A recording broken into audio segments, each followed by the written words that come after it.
بسم اللہ الرحمن الرحیم۔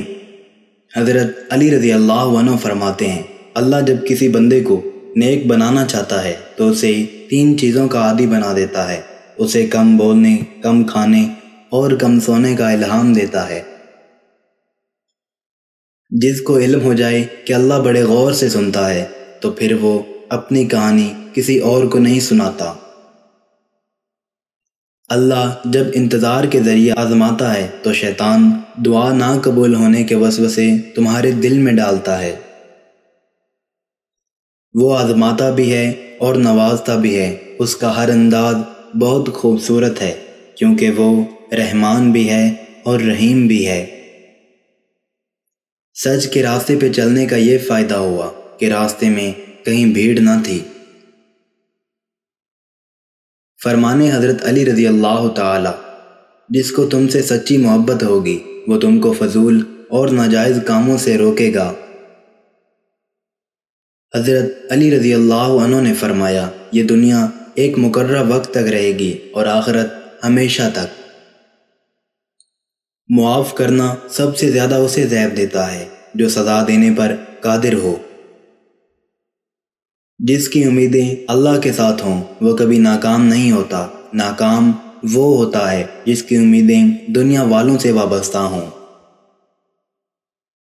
حضرت علی رضی اللہ عنہ نے فرمایا، عادت پر غالب آنا کمال فضیلت ہے۔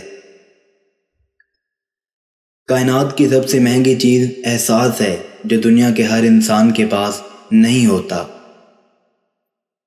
میں اپنا ہر غم اللہ کو بتاتا ہوں کیونکہ میرے غموں کا علاج صرف میرے اللہ کے پاس ہے۔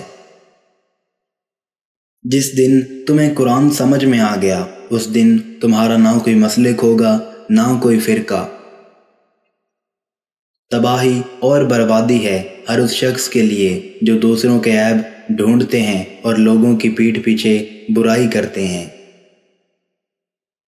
تم جنت نہ مانگو بلکہ تم دنیا میں ایسے کام کرو کہ جنت تم کو مانگے۔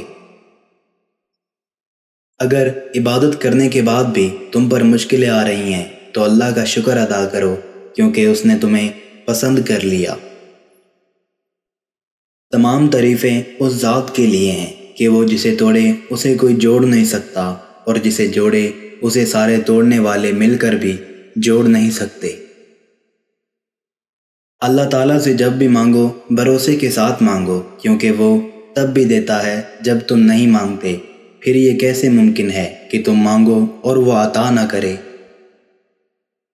فضول گفتگو سے صرف 2 قسم کے لوگ ہی بچ سکتے ہیں، ایک جس میں علم کی کثرت ہو اور دوسرا جس میں ذکر کی کثرت ہو۔ زندگی کی مصیبتیں کم کرنے کا بہترین طریقہ یہ ہے کہ اپنے آپ کو مصروف کر لیا جائے۔ 4 خوبیاں انسان کو باکمال بنا دیتی ہیں: ٹھنڈا دماغ، میٹھی زبان، نرم دل اور چہرے پر مسکراہٹ۔ یقین جانو اللہ زیادتی کرنے والوں کو پسند نہیں کرتا۔ اگر تم اپنے تکبر کو توڑنا چاہتے ہو تو کسی غریب کو اور مفلس کو سلام کیا کرو۔ زندگی میں قدم اور قلم بہت سوچ سمجھ کر اٹھانا چاہیے۔ الفاظ ہی سب کچھ ہوتے ہیں، دل جیت بھی لیتے ہیں اور دل چیر بھی دیتے ہیں۔ اللہ تعالیٰ جب کسی کو پسند کرتا ہے تو اس کی پریشانیاں بڑھا دیتا ہے تاکہ اسے اپنے قریب کر سکے۔ اللہ تعالیٰ کی رحمت کی پہلی نشانی یہ ہے کہ انسان کو اپنے عیب نظر آنا شروع ہو جاتے ہیں۔ تاعمر بس ایک ہی سبق یاد رکھیے، رشتے اور عبادت میں نیت صاف رکھیے۔ اللہ آپ سے اس وقت تک کچھ نہیں لیتا جب تک وہ اس سے بہتر آپ کو نہ عطا کرے، اور جلد ہی آپ کا رب آپ کو اتنا دے گا کہ آپ خوش ہو جائیں گے۔ الحمدللہ کہنے کی عادت ڈالیں، اللہ شکر گزاروں کو بہت پسند کرتا ہے۔ اخلاق کبھی نہیں ہارتا اور تکبر کبھی جیت نہیں پاتا۔